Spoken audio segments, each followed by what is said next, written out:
الحمد للہ رب العالمین والصلاة والسلام علی سید الانبیاء والمرسلین اما بعد۔ معزز سامعین، آج میں ایک اور اختلافی مسئلہ بیان کر رہا ہوں۔ وہ مسئلہ ہے علماء دیوبند اور منکرین حدیث کے درمیان۔ لیکن اس سے پہلے اگر آپ لوگ ہمارے چینل پر نئے ہو تو ہمارا چینل سبسکرائب کرے۔ اس کی وجہ سے یہ ویڈیو زیادہ سے زیادہ لوگوں تک پہنچ جائے گا۔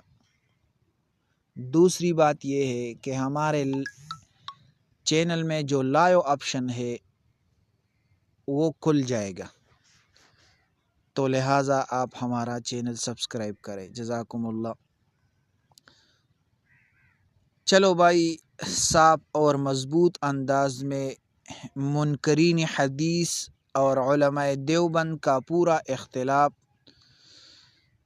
دونوں کے دلائل، حوالہ جات اور آخر میں دیوبندی موقف مضبوط انداز میں پیش کروں گا۔ میں کوشش کروں گا کہ گفتگو علمی بھی ہو اور سمجھ میں بھی آئے۔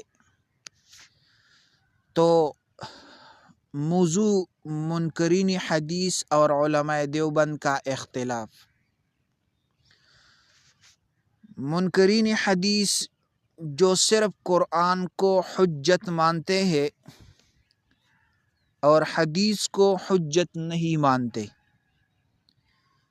اور علماء دیوبند کا اختلاف بنیادی طور پر حجیت حدیث پر ہے۔ نیچے میں 3 حصوں میں بات رکھتا ہوں۔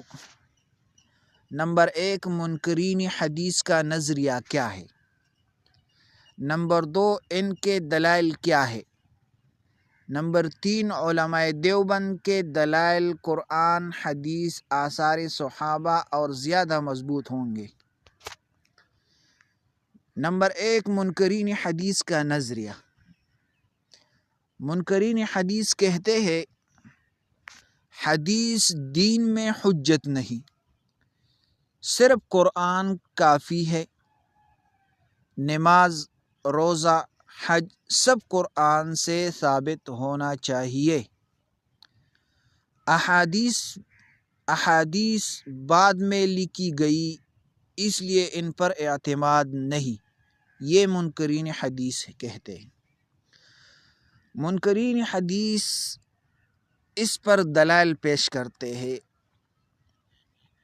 دلیل نمبر 1، منکرین حدیث کہتے ہیں، وہ کہتے ہیں قرآن میں آیا ہے ما فرطنا فی الکتاب من شیء، سورۃ انعام میں 38 نمبر آیت ہے، ہم نے کتاب میں کوئی چیز نہیں چھوڑی۔ اس سے یہ نتیجہ اخذ ہو گیا کہ قرآن کافی ہے۔ یہ پہلا دلیل ہے منکرین حدیث کا۔ دوسرا دلیل، اختلاف کی صورت میں قرآن کی طرف رجوع۔ اللہ تعالیٰ فرماتا ہے فَإِن تَنَازَعْتُمْ فِي شَيْءٍ فَرُدُّوهُ إِلَى اللَّهِ، سورۃ نساء میں 59 نمبر آیت ہے۔ کہتے ہیں اللہ صرف قرآن، یعنی صرف قرآن کی طرف رجوع کرنا۔ تیسرا دلیل، رسول اللہ صلی اللہ علیہ وسلم کی ذمہ داری صرف قرآن پہنچانا ہے۔ منکرین حدیث کہتے ہیں قرآن میں اللہ تعالیٰ فرماتے ہیں وَمَا عَلَى الرَّسُولِ إِلَّا الْبَلَاغُ، سورۃ مائدہ میں 99 نمبر آیت ہے۔ نبی علیہ السلام صرف قرآن پہنچانے آئے تھے، دین تفصیل سے سمجھانے نہیں، یعنی وہ دین سمجھانے کے لیے نہیں، صرف قرآن پہنچانے کے لیے آئے تھے۔ یہ 3 دلائل ان کی بنیادی مواد ہے جو ہم نے ذکر کیے۔ یہ 3 دلائل ان کی بنیاد ہیں۔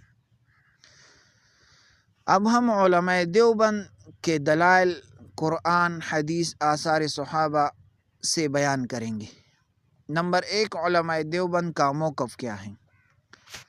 علماء دیوبند حدیث بھی قرآن کی طرح دین کا لازمی حصہ ہے، یہ علماء دیوبند کہتے ہیں، اور حجت ہے۔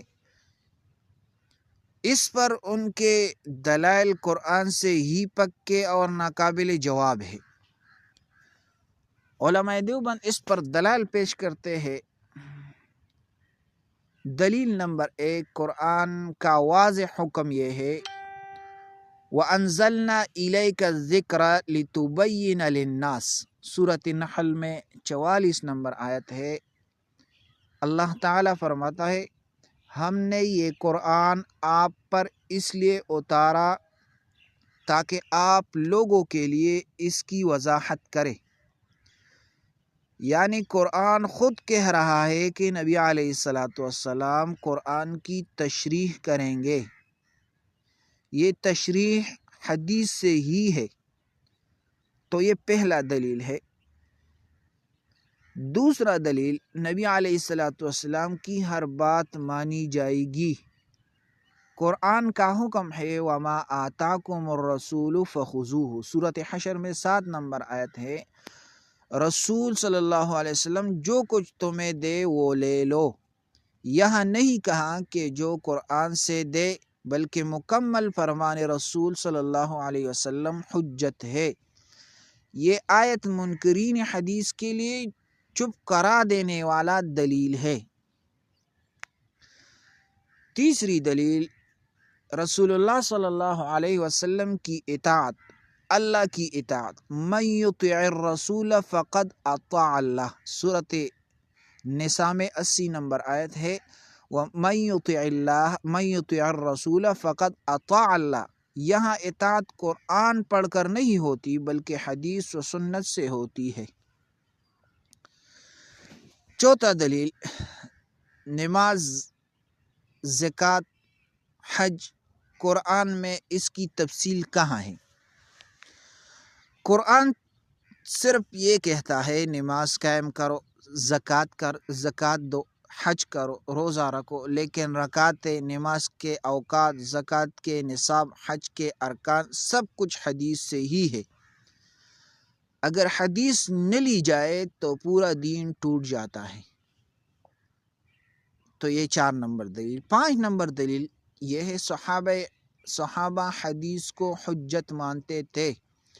حضرت عمر فاروق رضی اللہ تعالیٰ عنہ نے فرمایا لا اسلام الا بجماعت ولا جماعت الا بامام ولا امام الا بطاعت۔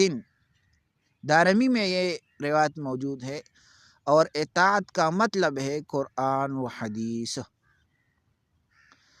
دلیل نمبر 6، حدیث محفوظ، خود قرآن نے وعدہ کیا انا نحن نزلنا الذکر وانا لہ لحافظون۔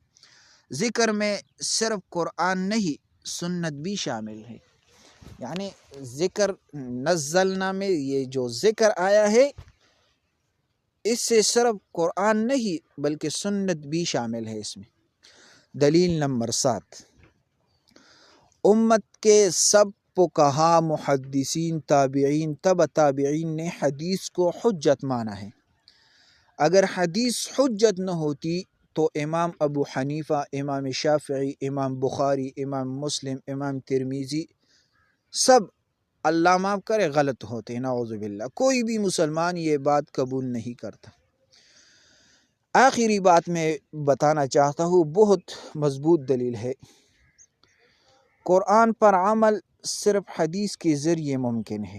بغیر حدیث کے نماز نہیں، حج نہیں، زکوٰۃ نہیں، عقیدہ نہیں، نکاح نہیں، میراث نہیں، یہ یعنی پورا اسلام ختم ہو گیا۔ اگر حدیث نہیں ہے تو پورا اسلام ختم ہو گیا۔ نتیجہ کیا ہوا؟ دیوبند کا موقف زیادہ مضبوط ہے۔ قرآن میں ہی حدیث کی حجیت ثابت ہے۔ نبی علیہ السلام کی اطاعت کا واضح حکم، نماز، حج، روزہ، زکوٰۃ کی تفصیل حدیث سے، صحابہ و تابعین کا عمل، پوری امت کا اجماع، دین کا پورا نظام سنت پر قائم ہے۔ اس لیے علماء دیوبند کا موقف 100% قرآن و سنت پر مبنی، اور منکرین حدیث کا موقف قرآن کے خلاف، امت کے اجماع کے خلاف ہے۔ تو آپ یہ بات ذہن میں رکھ لیں کہ یہ جو منکرین حدیث ہے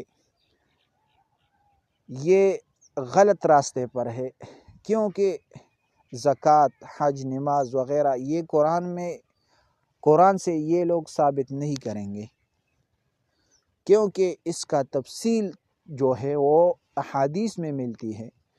تو لہٰذا آپ اگر کوئی منکرین حدیث کے ساتھ مل جائے تو یہ دلائل سیکھ لے اور اس پر یہ دلائل پیش کرے، اور یہ جو ہمارے علماء نے جو دلائل پیش کیے ہیں یہ ان کو سنائے، تاکہ وہ بھی سیدھی راستہ